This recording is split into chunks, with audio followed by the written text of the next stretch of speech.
Hello friends, welcome back to mom semi food kitchen channel. ఇవాల్టి special veg pockets, sweet corn filled veg pockets. Evening snacks లాగా, morning tiffin లాగా చాలా బాగుంటాయి. Process ఏంటో చూసేద్దాము. దానికోసం ముందుగా స్టవ్ ఆన్ చేసుకొని స్టవ్ మీద ఒక ప్యాన్ పెట్టి అందులో 3 to 4 టేబుల్ స్పూన్స్ వరకు ఆయిల్ వేసుకోవాలి. నెక్స్ట్ ఇందులోనే చాప్ చేసి పెట్టుకున్న ఆనియన్స్ని వేసేసుకోవాలి. ఈ ఆనియన్స్ని బాగా ఫ్రై చేసేసుకోవాలి. గోల్డెన్ బ్రౌన్ కలర్ వచ్చేంత వరకు ఫ్రై చేసేసుకోవాలి. ఈ ఆనియన్స్ బాగా ఫ్రై అయిన తర్వాత ఇందులోకి బాయిల్ చేసుకున్న స్వీట్ కార్న్ని వేసేసుకోవాలి. ప్రెషర్ కుక్కర్లో వేసి 3 విజిల్స్ వచ్చేంత వరకు కుక్ చేసుకుంటే మనకి స్వీట్ కార్న్ మెత్తగా ఉడికిపోతుంది. ఆ స్వీట్ కార్న్ గింజల్ని ఇందులో వేసేసుకోవాలి. దాన్ని కూడా కాస్త ఫ్రై చేసుకోవాలి. నెక్స్ట్ ఇందులోనే 2 పెద్ద బంగాళదుంపలను తీసుకొని వాటిని కూడా చిన్న ముక్కలాగా కట్ చేసేసి ఉడకపెట్టేసుకోవాలి. పీల్ తీసేసి ఆ బంగాళదుంపల ముక్కల గుజ్జు మొత్తం ఇందులో వేసేసుకోవాలి.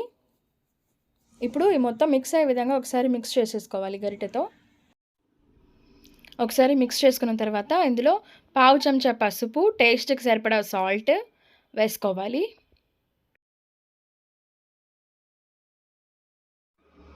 వేసుకొని మొత్తం అంతా మిక్స్ అయ్యే విధంగా మిక్స్ చేసుకోవాలి. మిక్స్ చేసుకున్న తర్వాత ఇందులోకి 1 స్పూన్ వరకు గరం మసాలా పౌడర్ని వేసుకోవాలి.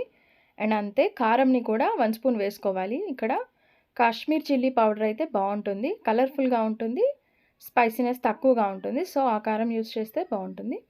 కారం కూడా వేసేసుకొని మొత్తం అంతా ఒకసారి మిక్స్ చేసుకొని స్టవ్ని మీడియం ఫ్లేమ్లో ఉంచి ఒక 5 మినిట్స్ కుక్ చేసి స్టవ్ ఆఫ్ చేసేసి ఈ స్టఫింగ్ని సైడ్లో పెట్టేసుకోవాలి. ఈ వెజ్ పాకెట్స్ చేయడానికి మనం ముందుగానే సమోసా షీట్స్ని రెడీ చేసి పెట్టుకోవాలి.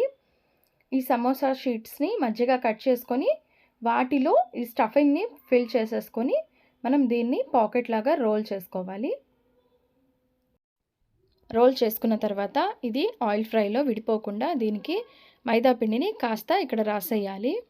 లిక్విడ్ లాగా చేసుకొని మైదా పిండిని ఈ విధంగా క్లోజ్ చేసుకొని అన్నీ రెడీ చేసి పెట్టుకోవాలి ఒక ప్లేట్లో.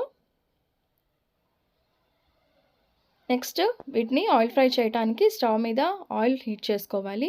ఆయిల్ హీట్ చేసుకున్న తర్వాత మనం ముందుగా రెడీ చేసి పెట్టుకున్న స్టఫింగ్ పాకెట్స్ని ఆయిల్ ఫ్రై చేసుకోవాలి.